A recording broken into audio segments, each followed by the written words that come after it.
stakeholder. Who are the stakeholder?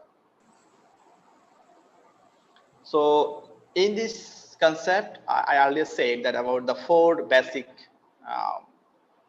stages are belong to CSR. That is economic responsibility, legal responsibility, ethical, and discretionary. At the stage now, it was a concept of 1991, but now it's 2020. So at the stage, actually, all companies are using CSR at the 3 stages, not 4 stages. Now there is no like legal, ethical, and discretionary. There is economic responsibility, social responsibility, and environmental responsibility. So if we like to think CSR, then we have to think the 3 things. So CSR means economic responsibility, that is what types of economic benefits companies are trying to provide to the customers, to the stakeholders.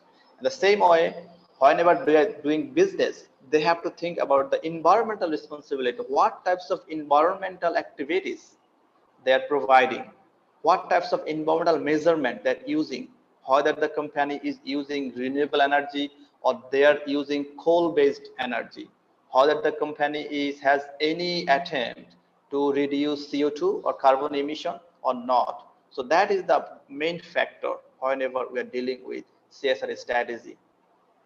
On the same time, the social responsibility.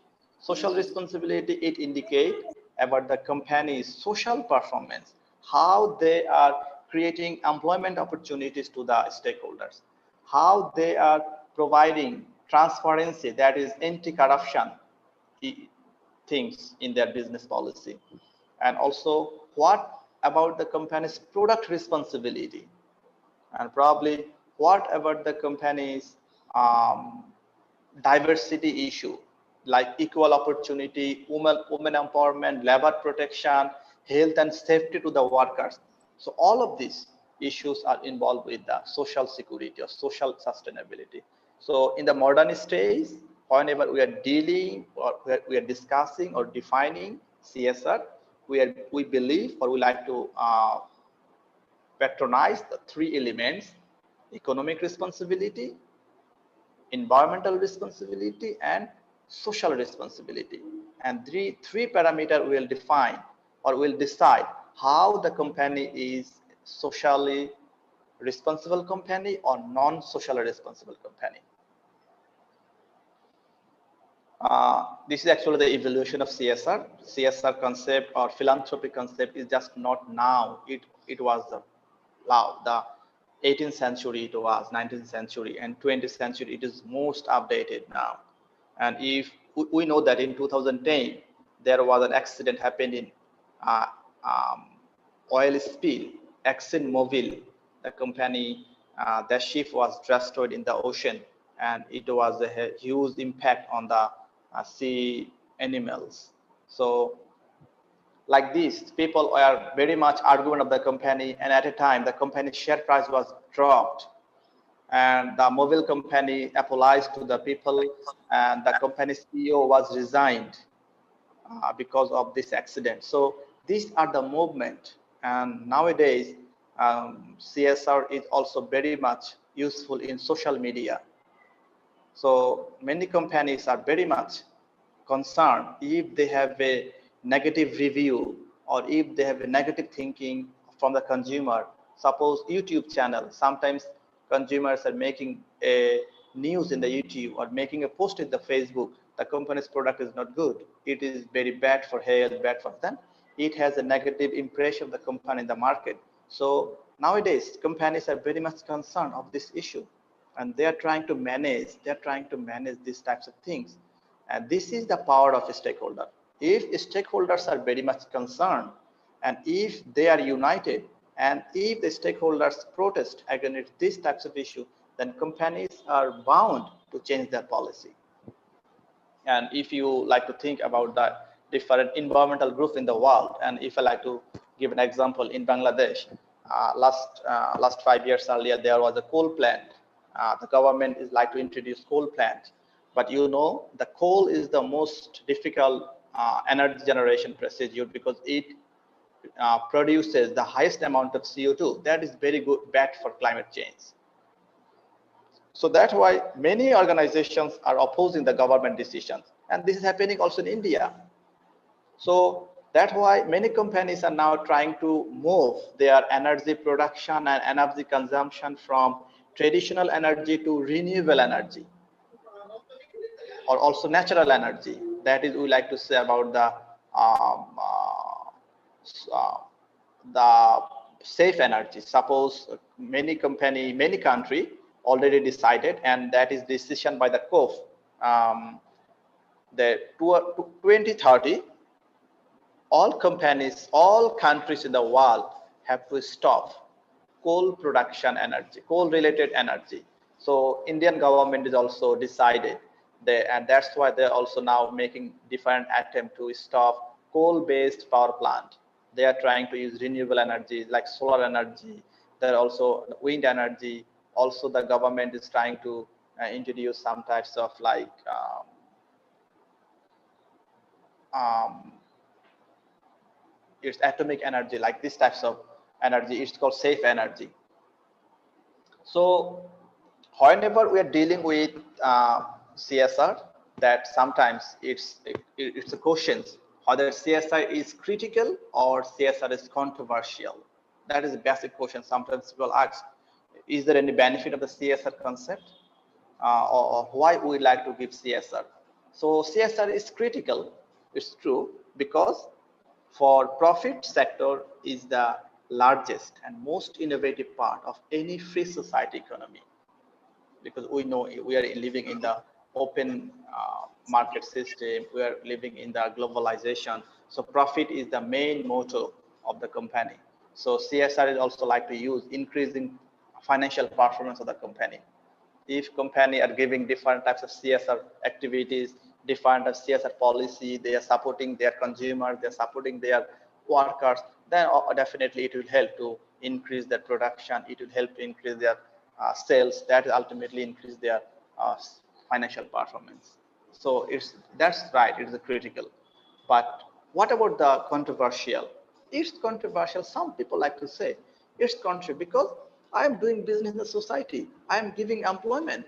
I am giving services to the people. I am giving money to the people. Then why again I like to give CSR expenditure, CSR benefit to my consumer, to my uh, my worker? Why? Some people like to argue this issue. Actually, uh, it's true. They may argue that, okay, I'm doing business in the society. Already I'm giving job opportunity. I'm giving many benefits. Then why I like to give extra benefit like CSR? That again, the question is that you are not giving benefit to all consumers. Maybe you are giving benefit a small part of related youth company, but many consumers, many stakeholders, they also need benefit from you, but you are not providing direct benefit to them. So that's why you have some responsibilities to those types of stakeholders. You have no direct relationship, but they have a strong influence on the society.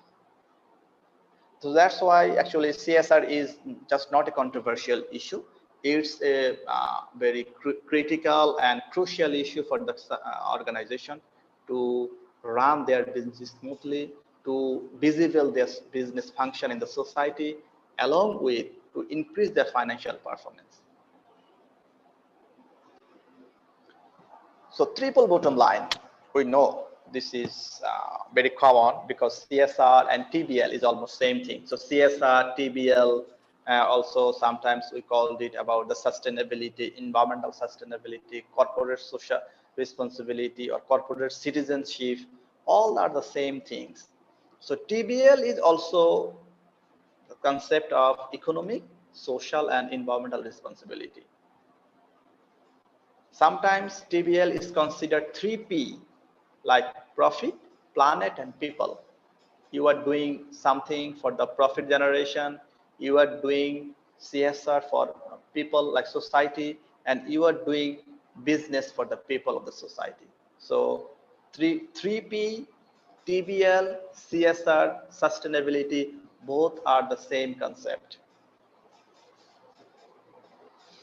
So TBL covers organizational attractiveness, internal and external organizational performance, stakeholder satisfaction, corporate reputation, corporate visibility, transparency, and accountability performance. So all of the things are doing with TBL. So TBL are doing their performance by three things, same as like environmental, economic, and social. So whenever three unit or three elements are working good, it means the company's CSR policy is good. So the performance of a company's CSR is totally depend on the performance of each and every element. So when firms perform TBL initiative, they have an impact on CSR element. So that is, I already said. If their economic element is very good, then it has impact on CSR. If their environment element is not good, then ultimately it has impact on their CSR. Same way, if they have very good social responsibility, they are very social based company, then of course it has a positive impact on CSR element, to overall CSR. So corporate sustainability, that is also same thing. Corporate sustainability, that same thing. CSR, TBL, corporate sustainability, all time these are the used interchangeably in the CSR literature. But main focus of corporate sustainability is to be responsible to the element of TBL. That is already said, but same concept. One basic question sometimes we like to ask to the students, and maybe sometimes the student asks by us, that does CSR create any value? That is very important question. As a business graduate or business student, business professor, we know if there is no value creation, the product has no value to the company. So if the CSR has no value creation, then CSR cannot work. So whenever the company have to apply CSR concept, then they must think whether it will create any value to the consumers, whether it will create value to the workers. Suppose, like to give an example about how it will create value. In a factory, workers are working from 9 to 5, but every day the salary is good. They are receiving salary every month on time. They are also in their productivity. Everything is fine. But in the lunch time, they have no canteen facilities in the factory. So in the lunch time, they have to go outside and they will take their lunch and they back to the factory. But in this case, if the management think we can introduce a canteen in our factory, then what will create? The worker will be very much satisfied because they don't like to go outside. They will stay in the canteen, they will eat there, and after that they can join again their work. So it will create value, but there is no financial value. That is in non-financial value. The customers, sorry, the worker will be satisfied. They will also save their time, and this time they can work, and it will increase their productivity. So for increasing productivity, this is good formation. The company can introduce these types of facilities. Another way, women, maybe there are many women, they have baby. So whenever they like to go office, they cannot take their baby. So if the factory or if the organization has a baby care center, then the woman will be very happy. They will be satisfied. They have no problem. They have no tension that where is my baby, how my baby is doing. Because in a factory or in an office, there is a baby care center. They go there. They do their job, but their baby will be safe. So these types of non-financial activities also create value to the organization. It will increase the morality, it will increase the confidentiality and the strong mentality of the workers. That will increase company reputation because the worker will compare with this company, other company. My company has these types of facilities, your company has no. So it will create reputation to the market. It will create reputation even in the competitive market. So that's why whatever company like to introduce CSR, they have to think whether this function, whether this work has created any value to us. If this is a value creation or value creative product, then of course it will increase company's financial performance. Because in CSR or non-CSR, it doesn't matter. Business motto is financial performance. But when a company is socially responsible, they just not only think financial performance, they also think about the societal benefit, about the legitimacy with the society. So that's why CSR, of course, CSR create value to its customers, to its shareholder, to its stakeholder, to its worker, many other. It creates pressure to the policymakers, a strong weapon to minimize bad reputation. Sometimes we even in India, many companies are sometimes, suppose Tata, sometimes in Calcutta, probably they like to introduce a factory, but they can't, because they can't confirm about the stakeholder security. Maybe Tata company like to introduce one factory in Calcutta, but the local people said, no, we don't like to give our land. So that's why they can't compromise, they can't manage the people of the local people. That's why they are reluctant to provide. So sometimes if the company has a bad incident, then they like to give some societal benefit incentive scheme to the people, and whenever people receive it, then they forget the company's negative reputation. So sometimes CSR is used to overcome companies' negative or bad reputation from the market. This is an influential technique to gain customer satisfaction that is very commonly used nowadays in the whole over the world. How CSR facilities, how CSR expenditure, how CSR activities increase customer satisfaction. There are many studies have done, and all of the studies have found that if the customer is satisfied by the company's performance, then this is happening. Suppose in European country, consumers are very much concerned about the environment. If they know the company are using non-friendly environmental product, or if the company is using something like that, child labor, if the company is corrupted company, then most of the consumers are very much uh, reluctant to purchase the product. And also sometimes they will make some voices in the media or in the placard in the state, we don't like to purchase your product. So this is one type of signal message to the company: don't use child labor, don't use don't pollute the environment. But unfortunately, this is not strongly working in the developing countries, because developing countries are prioritizing mostly on the economic development rather than environmental development. And this is the scenario of all developed countries also saying at the beginning, whenever you have a passion to make your country economic development, then you don't like to think seriously about the environment.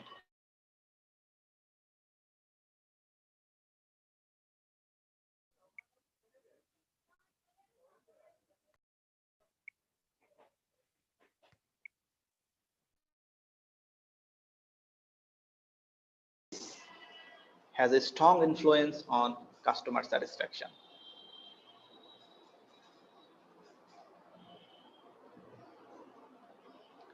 And then one is sustainable value.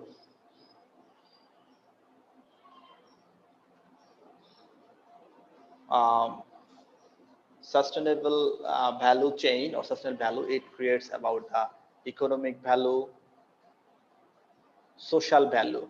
Whenever we are dealing with economic value, social value, and then there is another system or another concept that is called about the combination between economic value and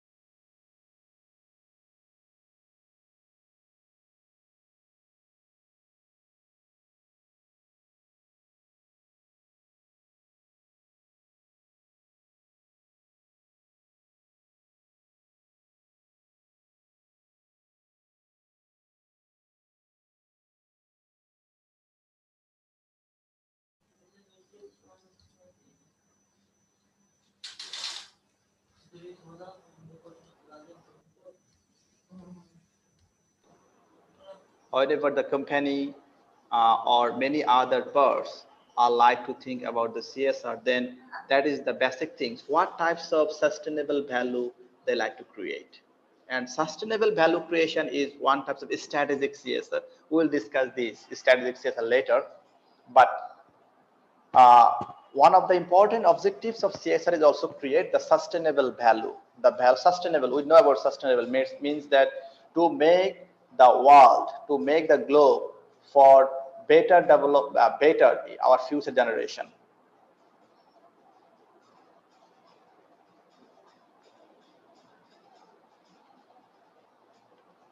And then CSR and financial performance. We know this is very easily whether CSR has any relationship with financial performance or not, because companies are doing CSR. Why? What is their motto? What is their benefit? One of the important benefits of the company, they are providing CSR for earning more money, for selling more goods.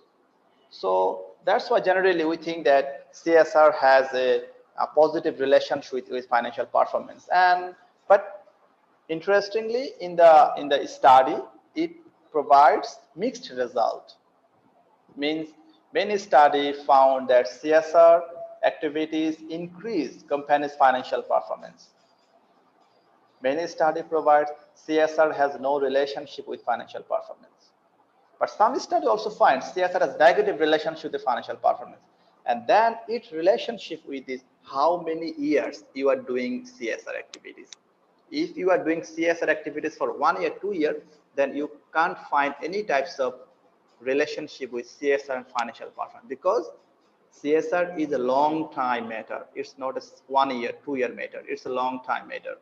So if the company is providing CSR or sustainable management, then obviously in the long run there will be a strong and positive relationship between CSR and financial performance. But if you consider very short run, the financial performance and CSR, that it will not, because CSR is a policy, it's a regulation. You have to introduce your policy, you have to apply the policy, then your policy will work, then your policy will known by the stakeholders in the society, then ultimately one a certain time you will receive the benefit of CSR. So CSR is the most effective means to ensure the firm's long-term viability by the support of its stakeholders. Again, whenever you are talking about the sustainability, you are discussing about the CSR, you are discussing about the TBL, then you have to confirm engagement of such stakeholder. If you engage the stakeholder more and more, definitely you will receive more and more benefit in the future. Suppose example, a bankrupt company does not benefit any stakeholder because the company is bankrupt. They cannot provide service to its stakeholder, so that it will not give any benefit to them. But if a company is profitable, then what happens? The company can provide a percentage of profit to the society, to the stakeholder, their benefit, for maybe for training of the workers, maybe for health facilities to the worker, maybe for the product quality, maybe for investment in renewable energy, maybe for investment in the technology. So it will have impact. Suppose in here, that is the example, in 18th century, 85 people have on less than $1. Their income was less than $1. 85 people lived on $1. But today, less than 15%. So it huge difference. 85% in 18th century and 20th century is 15%. So how this is happened? This is happened because long-term profitability and value sharing of business. So that's why if any organization expecting that I am doing CSR for short time and I will receive benefit, no, it not works. If the company has a CSR policy, then of course they will have it for long run. Then it will work for them and it will give the benefit in the future.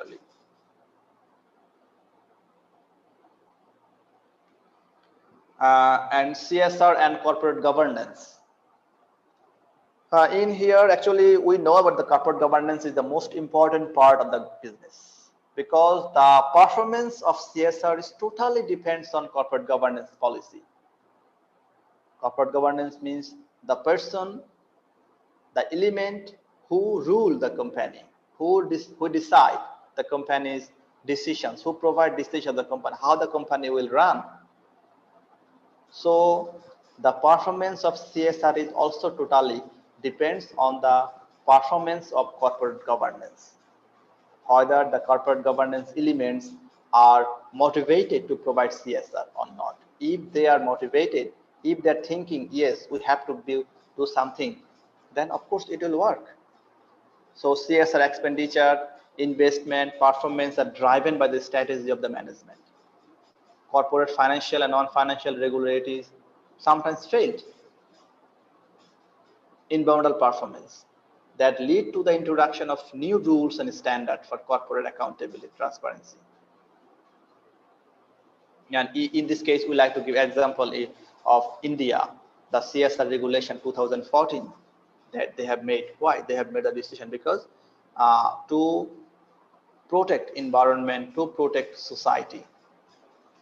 And they have mandated some regulation, specific regulation, mandatory regulation. And here like that, they have a reporting standard. They also made the first time in the South Asian country, India is the first time introduced the CSR committee, also inclusion of women in the CSR committee and inclusion of women in the corporate management. So this is happening. This is the evolution of CSR. Many countries are introducing different rules, different regulation that will help the corporate governance. So that's why in South Asia, if we think particularly, our corporate governance is very weak because of the political problem. If you think about the corporate governance of developed countries, they are very strong because the country have rule of law.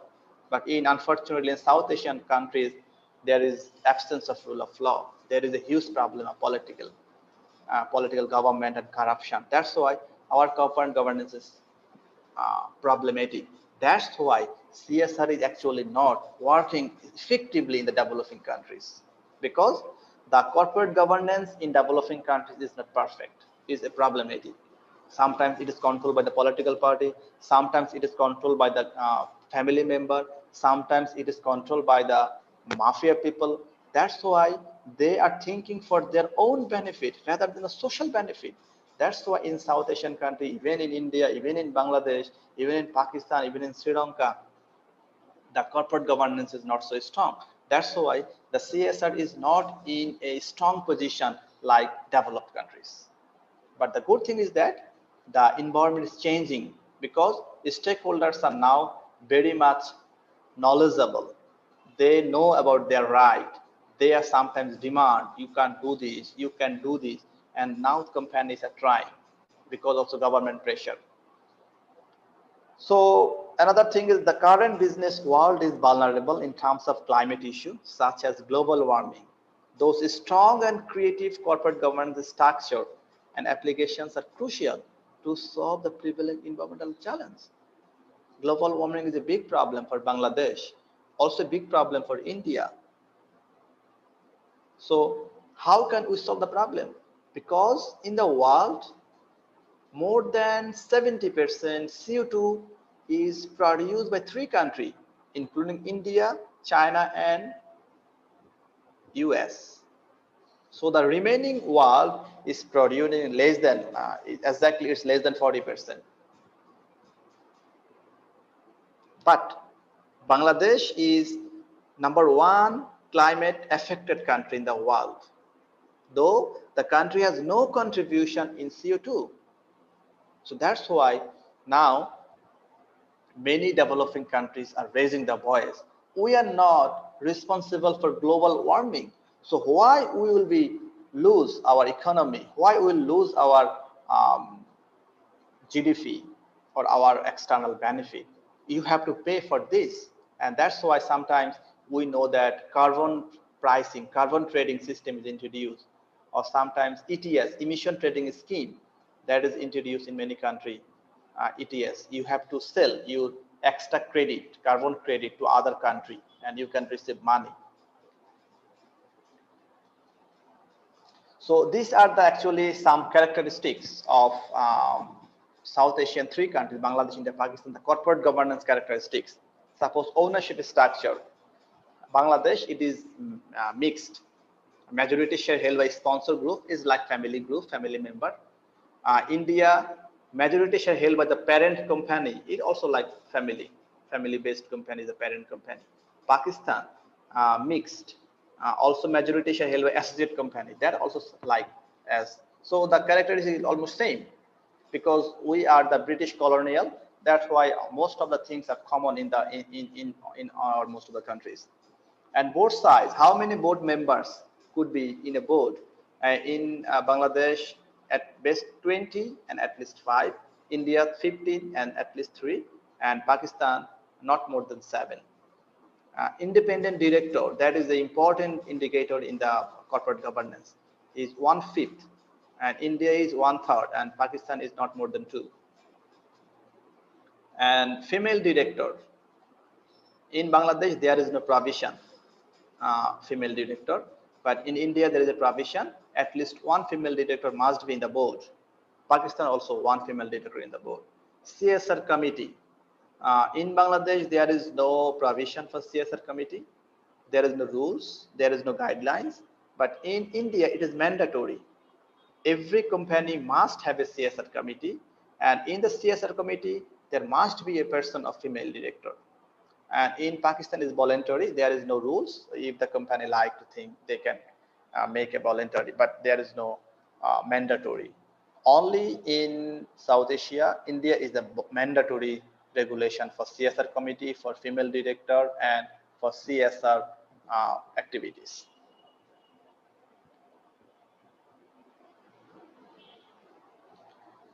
That is interesting issue. Whether the CSR would be mandatory or voluntary, which one is better? That is a very, very debatable issue, crucial issue, because mandatory regulation has one benefit, voluntary regulation has one benefit. So what is the ultimately goal of a country, whether they will mandate the CSR will be mandatory or voluntary? Because whenever we are dealing with CSR, is mandatory or voluntary, we have to consider many things. So one is culture, cultural race, culture, and income level is also important. As I said, in developing countries, their governance factor is very weak. Rule of law is very weak. People don't like to maintain the law. So if you think in developing countries it is voluntary, then people will not like to work. They like to say, okay, we will give, because they are not receiving social pressure, stakeholder pressure as like developed countries. So in case of developing countries, CSR would be mandatory, because developing countries people or businessmen, they are family oriented. They are thinking their family business, family profit, rather than the society. But on the other hand, developed country, they are very much concerned for the society, because their stakeholders are very strong. If they violate any rules, any law, they will make against the company, and the government will take action. That's why in the developed country, they are not interested for mandatory CSR. The reason is that they think, you made mandatory, it means I cannot go of this level, out of this level. So maybe the government say you have to invest $1,000. So I will just invest 1,000. I don't need to invest 2,000, because you give me a guideline, more mandatory guideline. So I will do just only mandatory. I don't like to go other, because I comply the regulation. So that's why in the developed country, they are interested for voluntary, because if there is voluntary, then there is a competitive market, competition. Which company provide which type of benefit, then they like to give more and more. So it is one type of opportunity for expansion their business, expansion their maximum effort, or utilization maximum effort for the betterment of the society. But the same thing, whenever you are coming in the developing countries, then it's negative, because if you don't give mandated, it must, then what will happen? Then people think, oh, it's not it's not mandatory, there is no rules, so I will do if I think, I will not do if I don't think. That's why it is really a very difficult issue. So that's why but in particularly whenever we are receiving, we are researching, we are reading, then the conclusion is that mandatory CSR regulation is better for developing countries, and voluntary CSR regulation is better for developed countries, because developed countries stakeholders are very much aware, they're educated, they are very interested, they know their rights. But on the other hand, the developing countries, the stakeholders are not so much empowered, they are not so participative. That's why if you have make a mandatory, then they can receive the minimum benefit. So that's why some countries in the world, in developing countries, they mandated CSR is the mandatory, and India is the first country in the world who introduced CSR is a mandatory. Okay, then we like to give some example about the CSR trend in developing countries. What is happening CSR in the developing countries? Actually, CSR in developing countries is a new concept. Comparing with the Europe, comparing with the Scandinavian countries, comparing with the developed countries, it's very new concept. Even if we consider about the CSR in India, now it's a very big trend in India. Whenever the government has mandated mandatory, then company are doing. They're trying to do something for the country. When it's mandatory, but before that it was not so. Many companies providing, many companies no intention to provide. Even in Bangladesh, still it is not mandatory, it is voluntary. So many companies are doing, most of the companies are not, they're not considering this issue. So still it's growing. The advantage is that now in developing countries, in Bangladesh, India, Malaysia, Indonesia, Philippines, these countries are considering CSR is a very important tools to increase their business responsibility, because many developed countries are doing business in this country. You know that in garments industry, Bangladesh, India, Vietnam, Philippines are the more pioneer. So whenever the European countries, developed countries, buyer like to deal, they are very much concerned about the environmental facilities. They are very much concerned about the health and safety of the worker. They are very much concerned for the child labor. So that's why nowadays our developing countries companies are thinking about this issue, about the women empowerment, about the equal opportunity, about the renewable energy, using technology-based machineries to make updated production. These types of issues are now developing countries companies are positively and attractively thinking about the CSR in their business decision making. Also, this is very promising for the economic development as well as SDG, because CSR concept consider all 17 SDG, the economic benefit, the environmental benefit, and social benefit. All these criteria, all these things have relationship with the SDG. That's why if the company are following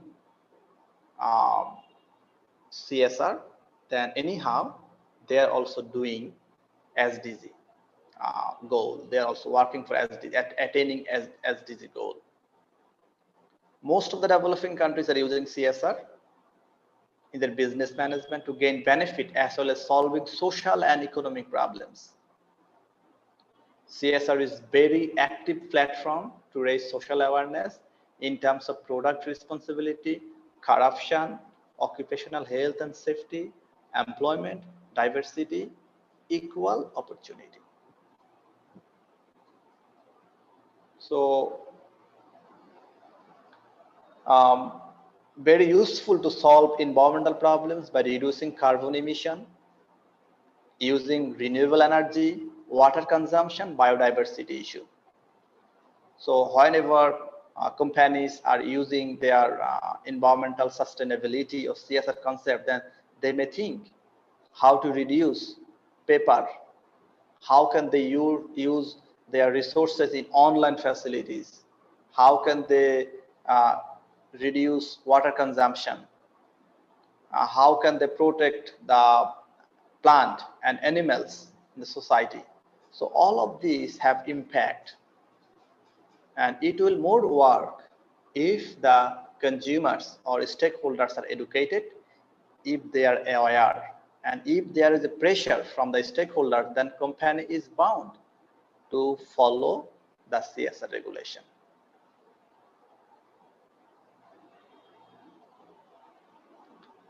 Okay, then we like to discuss about the CSR in India. What is going on in India in CSR? The Company Act 2013, but it was affected. It was implemented in 2014 June in India. It has mandated that 2% of its average net profit. A company must use 2% of its profit, net profit, to the CSR. And it also, the law also has given specific area like the field of education, water supply, healthcare, environment, social empowerment, sports culture through a registered trust, a registered society, or a non-profit firm. This is by the rules of the law of the India Company Act 2013. They have given any types of company, if they have some criteria, if they follow the criteria, they have to give 2% of net profit to CSR, and the CSR must be given this area. So what the condition?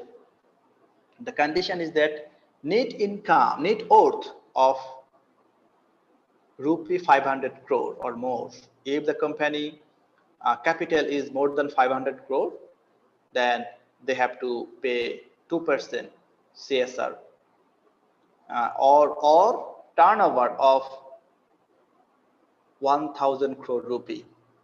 If the company turnover means company sales during the year. If the company sells 1,000 crore rupee or more, then they must be paid 2% CSR expenditure.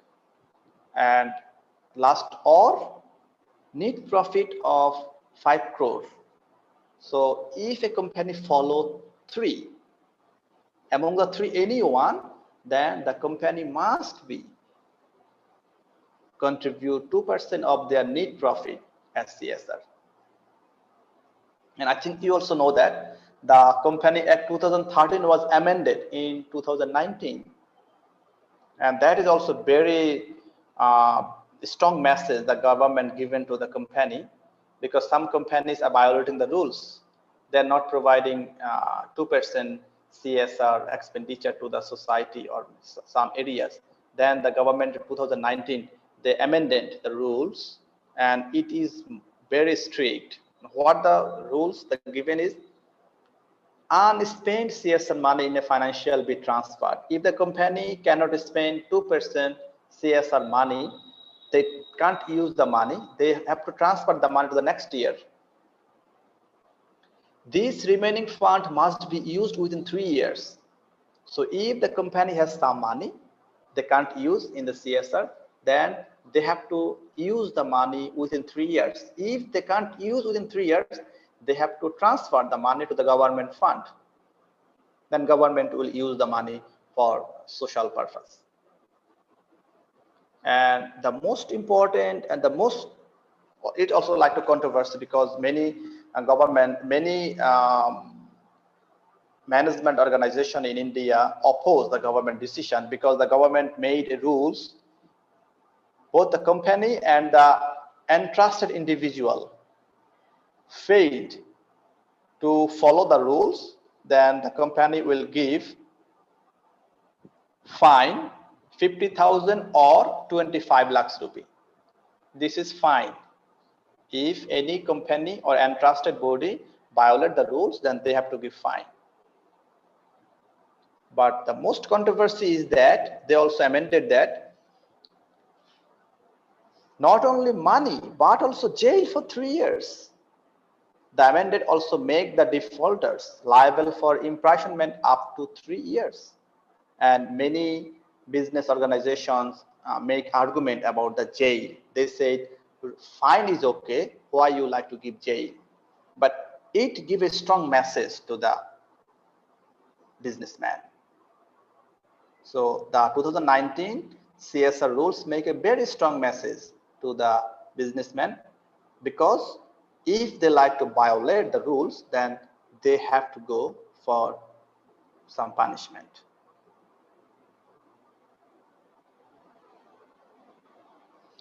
So what types of CSR activities are companies are providing in India? In 2018, companies spent 47% higher as compared to the amount of 2014 to 15, and contributing is US 1 billion to CSR activity initiative. That is very good. 47% increasing. I think nowadays it is also increasing. In the COVID, I think it is also more increased than the previous time. Listed companies in India spend 100 billion or 1.4 billion in various projects. The Prime Minister Relief Fund saw an increase of 139% in CSR contribution over the last year.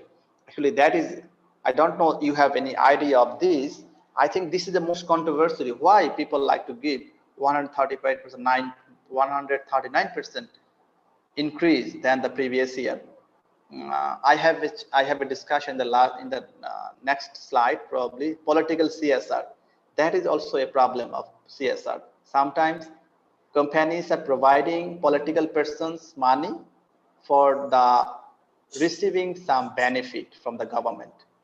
So maybe this is happening in my country. This is happening. I don't know about in India whether for any political benefit they are giving the money to the Prime Minister Fund or not.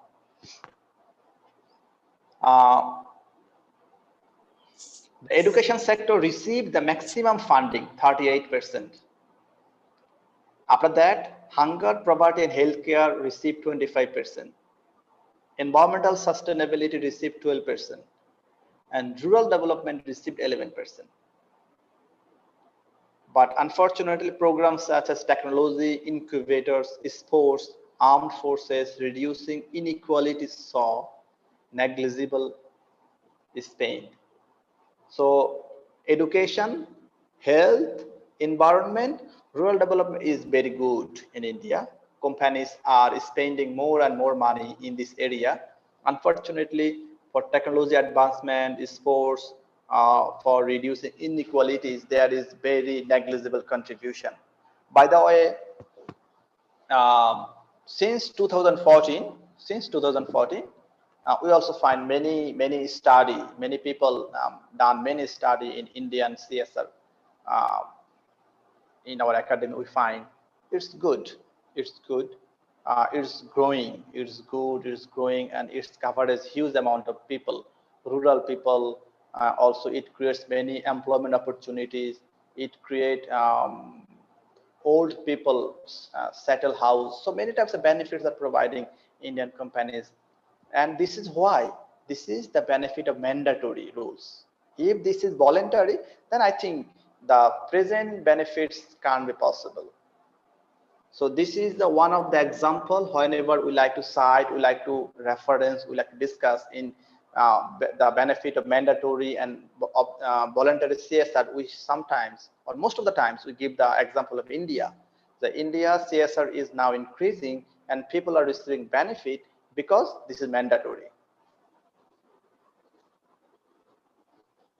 What about the CSR in Bangladesh? Bangladesh, actually, there is no specific mandatory rules or law.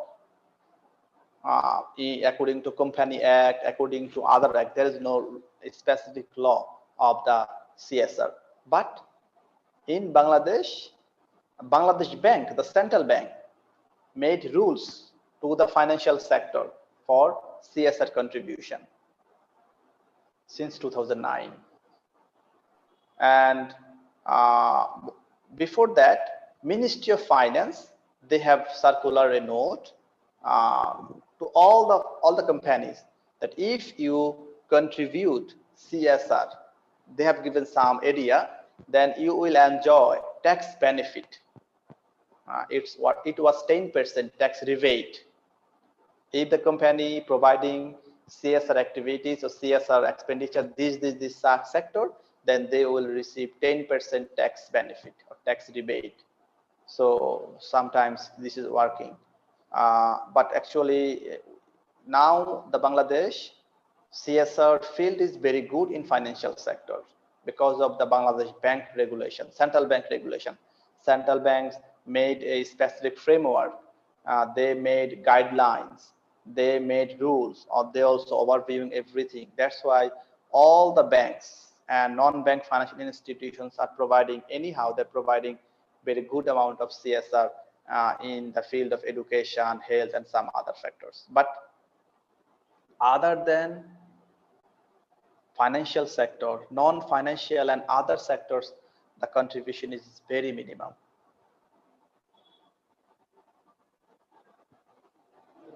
And another good thing is that in Bangladesh Bank, they also made a declaration about the, maybe I missed it,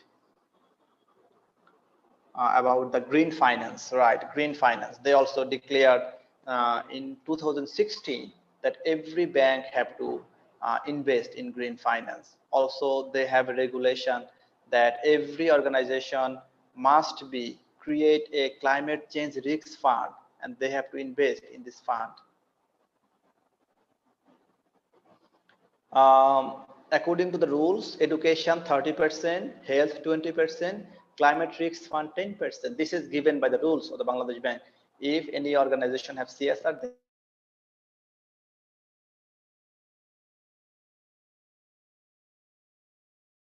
they have to give 30% to the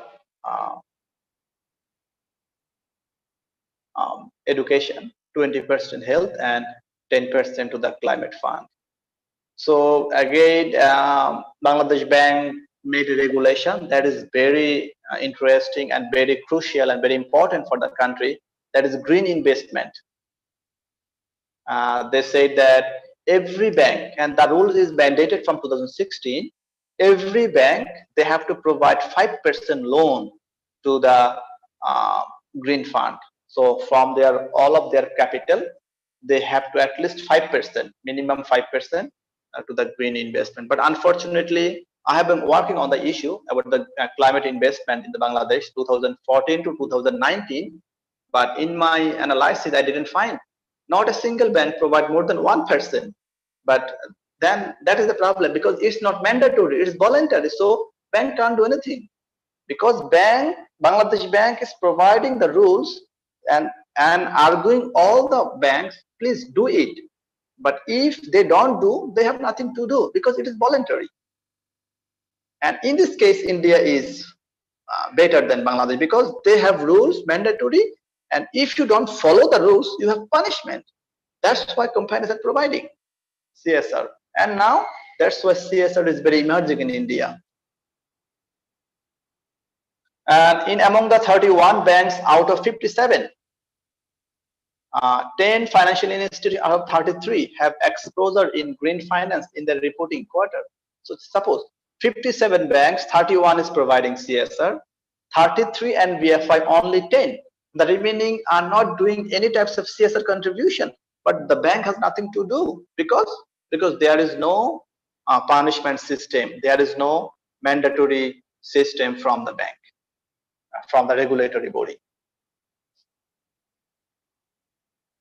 And the total amount invested as green finance has been like 26,000 Bangladeshi taka, but it's increasing year by year. That is very promising. Most of the companies, most of the financial institutions are providing huge amount of green finance, green investment in different green projects. That is very good, and that is also very promising for the country. This is actually the picture how the company, how the country's financial sectors are providing green finance, and the most of the green finance is given by the renewable energy. It's 58.93%. That is very good, very contributing, because environmental problem is a big problem for the country, specifically for the climate change issue and global warming issue. So the country need definitely um, definitely that it have to complete it. Definitely the country have to provide more and more benefit to this issue. Like,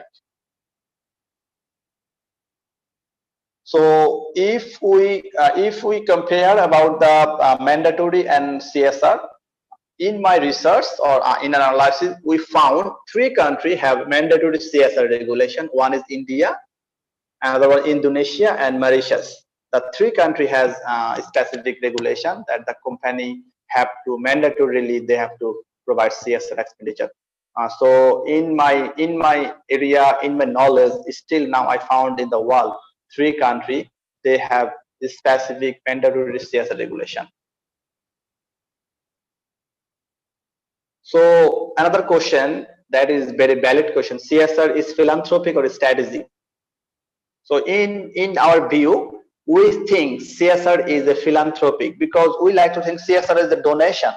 I have some money, the company has some money, so okay, I like to give the money to you. You are a poor person, okay, you do something, you are this, so the companies are giving the money. But unfortunately, philanthropic CSR has no benefit to the company in the long run.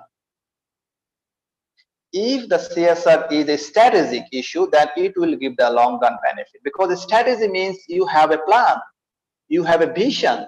So if the company has a strategic issue, if the company thinks CSR is a strategy, CSR is a part of my business policy, then it will be a big asset of the company.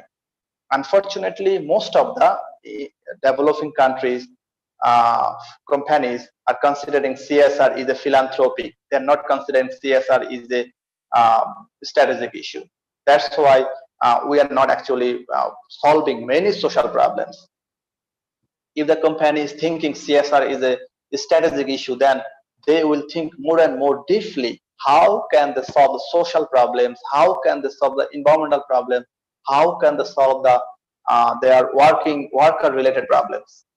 So that's why if the CSR is considered as a strategic issue, it will give more and more benefit to the company.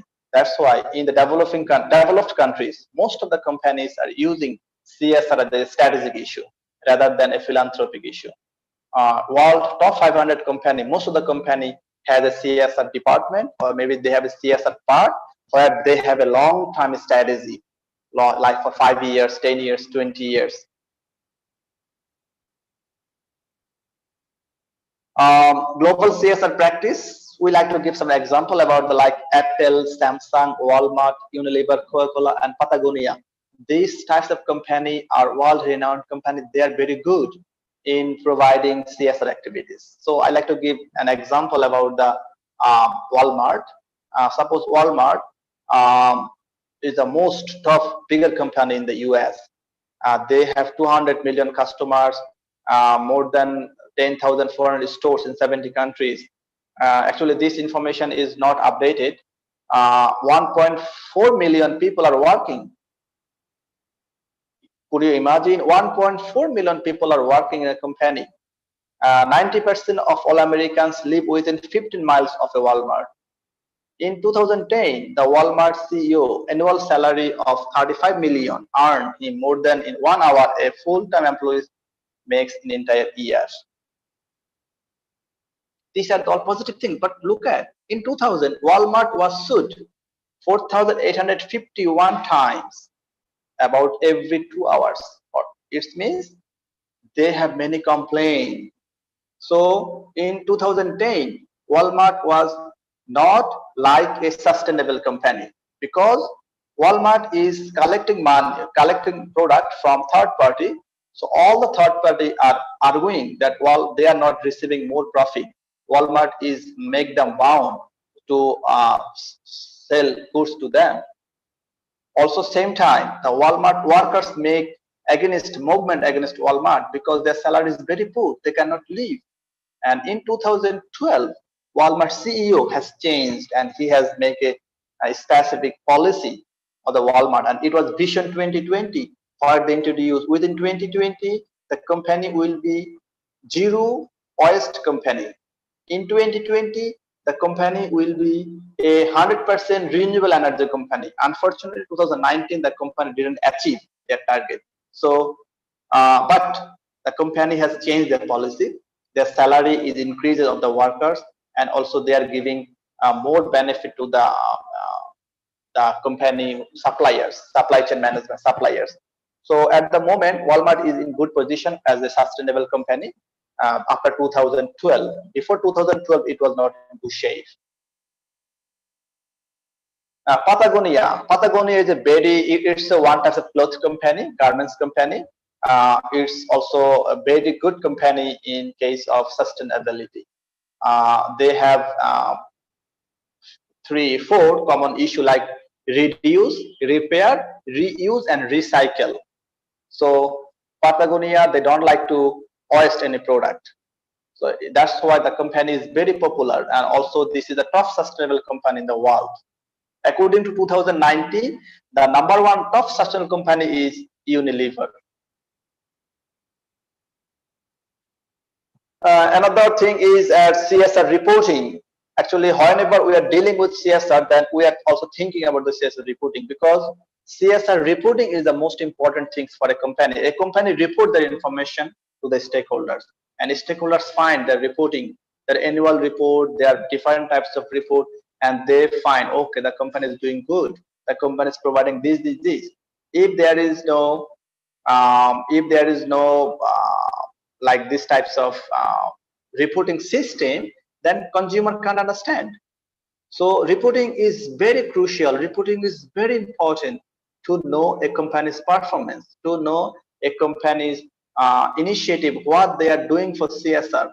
That's why if a reporting or disclosing information sends a strong signal to the market.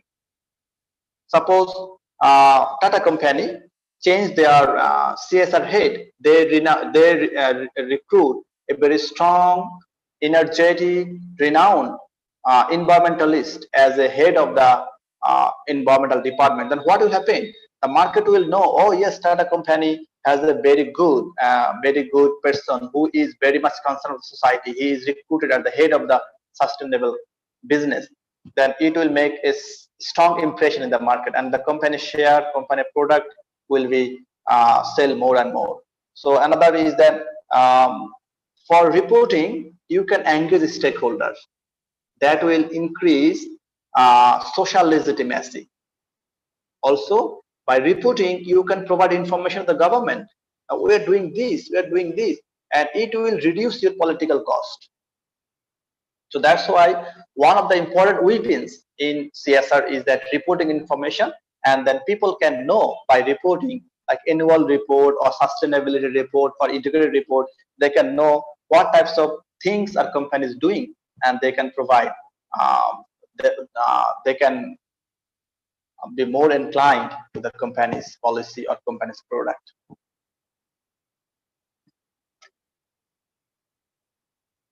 In India, Prime Minister Fund, we have said the political CSR, that is another controversial issue in the CSR. That is also the problem of the developing countries, because in developed countries, political CSR is positive. They are thinking, okay, government is pushing, or government companies are doing CSR along with government.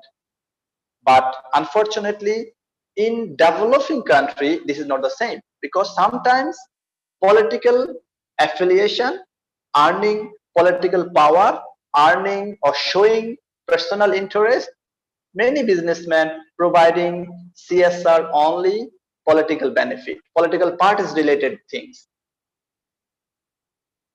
Maybe Prime Minister will happy if I provide this donation in this fund, so you will doing the fund. That what is the benefit? The country has no benefit. So that is why we have found that the government fund, Prime Minister Relief Fund, has 139% donation is increased. We don't know. Maybe there is some motivation for the political affiliation, because many companies are donating prime minister fund. They are taking picture and they're circulating in the media. So that is also one type of gaining power from the customer. So political CSR is very bad in the developing countries, because in the developing countries, the businessman providing CSR according to the according to enjoying political benefit, enjoying tax benefit, and many other benefits. But this is not exactly in the same manner in developed countries, because in the developed countries, companies and government along with providing benefit to the society.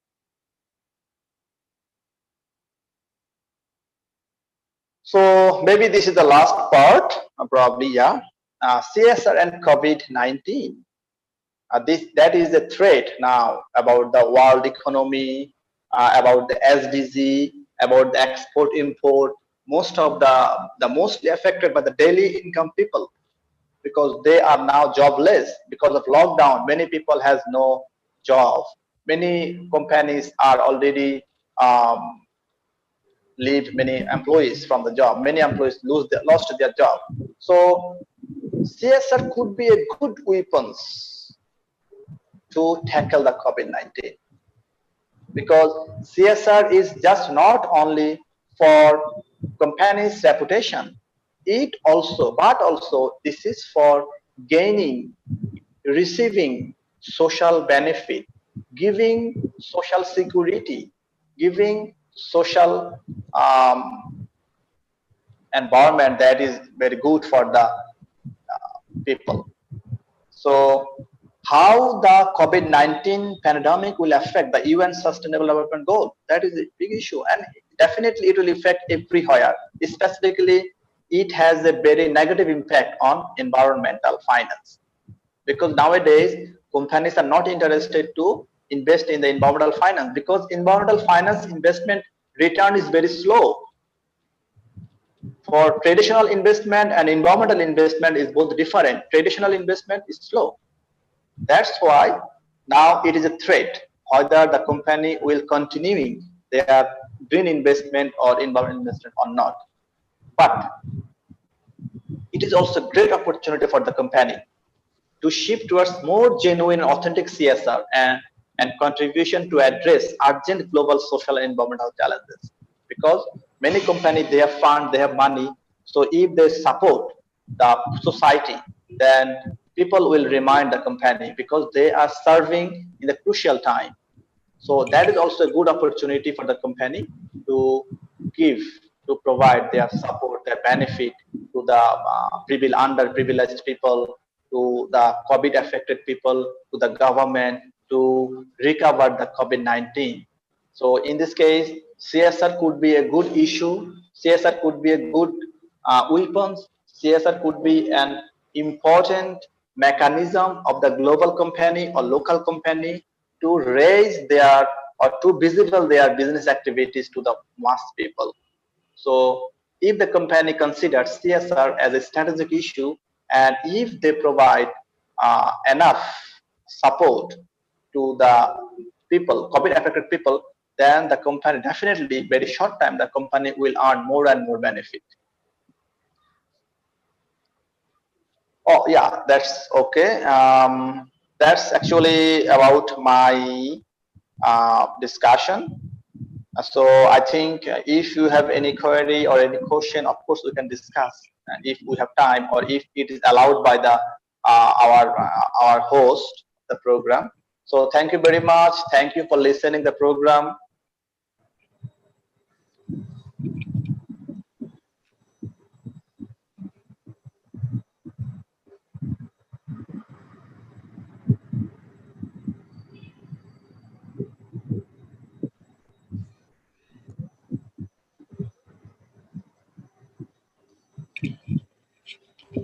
Thank you sir. Doctor Abdul sir, आपने बहुत जो है और दिया, उसके लिए बहुत धन्यवाद। Now I would like to call doctor Jeevan Jhunjhunwala from Cuttack to ask a question, please sir. Dr. Jeevan Junjunwala. Thank you, sir. Thank you, Tarun sir. Thank you, sir, for your beautiful deliberation on the topic corporate social responsibility trends in developing countries. With your kind permission, I would like to put a question. Sir, how can CSR allocation be made free from political biases?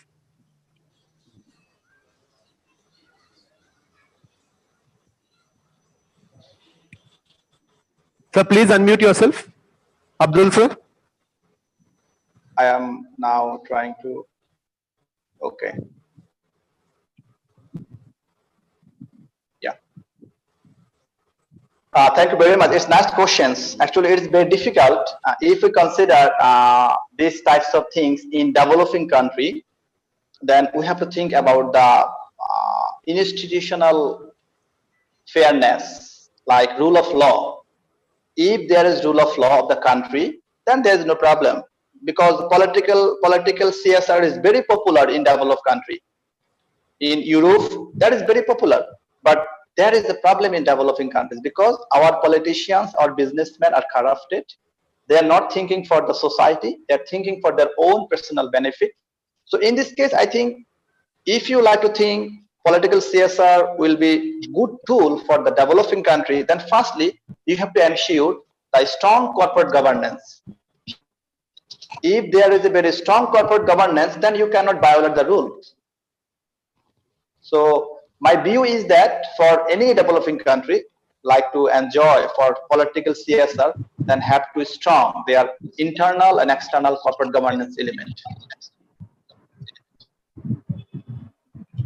Thank you, sir. Over to Tarun sir. Okay, thank you so much, sir. Thank you so much. And I will request Manish Agrawal from UK to please ask the question. Thank you so much, sir. Manish Kumar Agrawal. Okay. Thank you, Dr. Tarun. And I would like to thank Dr. Abdul Qayyum Masood from Bangladesh to deliver such a wonderful lecture. And all the participants appreciated your lecture very much. We all understand many things relating to CSR, but still we have many questions in chat box. Some of them I would like to take by your kind permission, sir. Sure, please. Thank you. One question is, how is CSR different from strategic CSR? Yeah, that is a very good question. Thank you for the question. Actually, whenever we are dealing with philanthropic CSR, there is no actually vision or there is no goal. The company is thinking CSR, maybe I have put something for the society, I have to something for this. So they have no specific vision, they have no specific goal or mission. But whenever you are dealing CSR strategy, then you have to think what types of benefits you like to earn from these activities last 5 years, last 10 years, and how can you proceed? What about the procedure? So, and in this case, strategic CSR means company make this CSR at the internal part of the organization, and they will deal everything strategically and long time vision, and then it will give some benefit. Unfortunately, in our developing country, in my country, like to say in my country, Bangladesh, companies are providing money, but where? They are not exactly the right place. Suppose sometimes they are giving the money to the government fund, they are giving the money to the political affiliated person hospital, their school, their college, because they are thinking, okay, if I give the money in here, I have a good relationship with the government, then maybe I will find some benefit the government. So this type of thinking is actually, we like to say, philanthropic. It's no vision. But whenever I think, okay, if I introduce CSR in my product, in my company, then I will solve my employee problem. I will solve social opportunity problem. I will solve maybe women empowerment problem. Then what will happen? It will create reputation in your company in the long run. Okay, sir. Thank you so much. Sir, due to time constraint, I would like only one more question that is related to both the governments. Why these two governments, Indian government and Bangladesh government, made it mandatory Actually, Bangladesh government is not mandatory. Indian government is mandatory.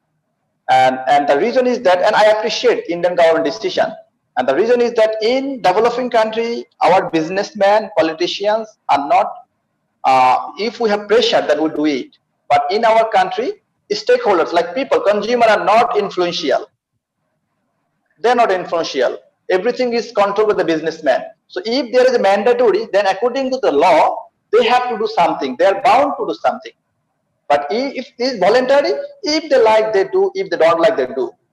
But in developed country, people are very much aware. So if the government is very much aware, if the company violate any rules, any law, then there is some specific provision for them. So that's why in developing country it is better to make it voluntary, mandatory, and India government is doing the right things. Okay, sir. Thank you. Thank you so much. Over to Tarun, sir.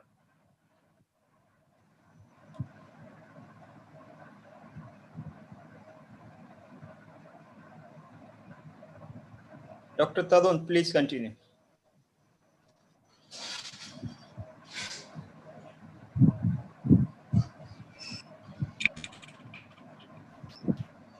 So Tarun sir got disconnected.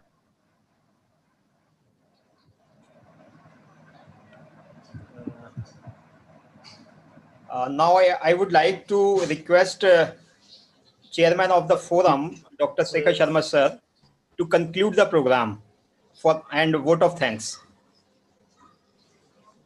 Thank you, Dr. Manish. Am I audible? Yes, sir. मेरी आवाज आ रही है आपको? जी sir, properly. Good afternoon. The webinar has been a wonderful experience thanks to the impeccable insights shared by us by young and energetic young man, Dr. Mashood. I would like to thank him from the bottom of my heart for having graced the webinar with his presence and was bestowing upon us the gift of his presence. Corporate social responsibility in developing countries has emerged as one of the basic human requirements in recent times, and its need has further been emphasized. We hope that this webinar was a step in the right direction.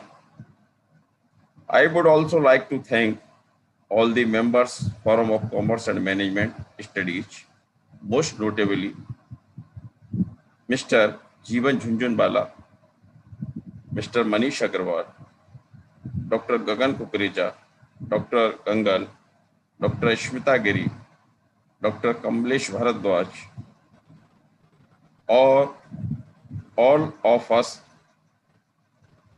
along with the ever hard-working team of Dr. Tarun Srivastav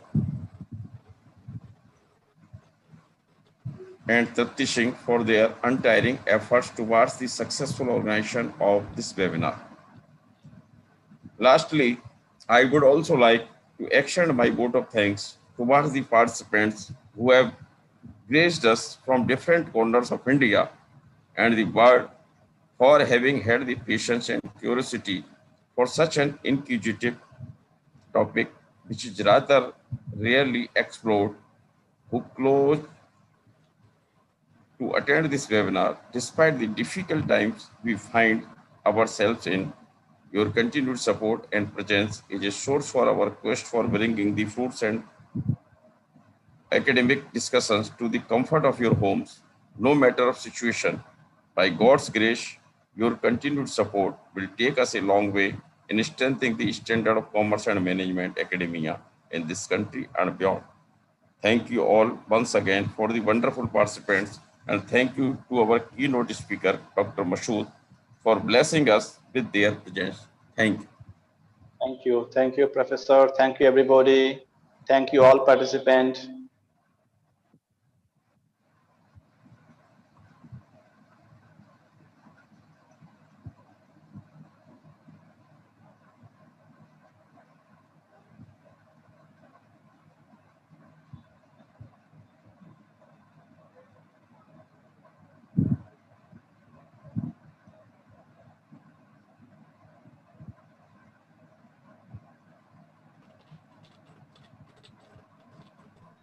Thank you so much, sir. Thank you so much, Dr. Shekhar Sharma sir, Dr. Manish Kumar Agrawal sir. कार्यक्रम के अंत में राष्ट्र का आरंभ करते हुए कार्यक्रम का समापन किया जाएगा। सभी राष्ट्रगान के लिए खड़े होंगे और बहुत बहुत धन्यवाद, सभी ने कार्यक्रम में सहयोग किया, बहुत बहुत धन्यवाद।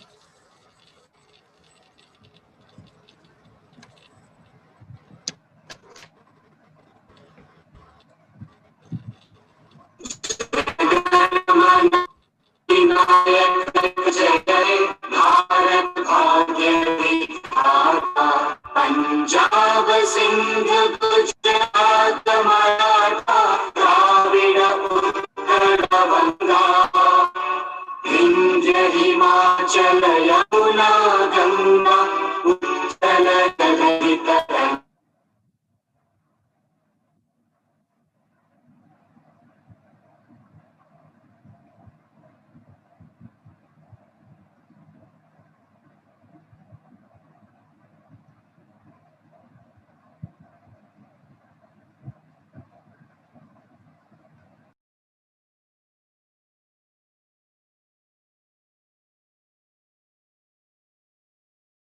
भारत भाग्य विधाता जय हे जय हे जय हे जय जय जय जय हे।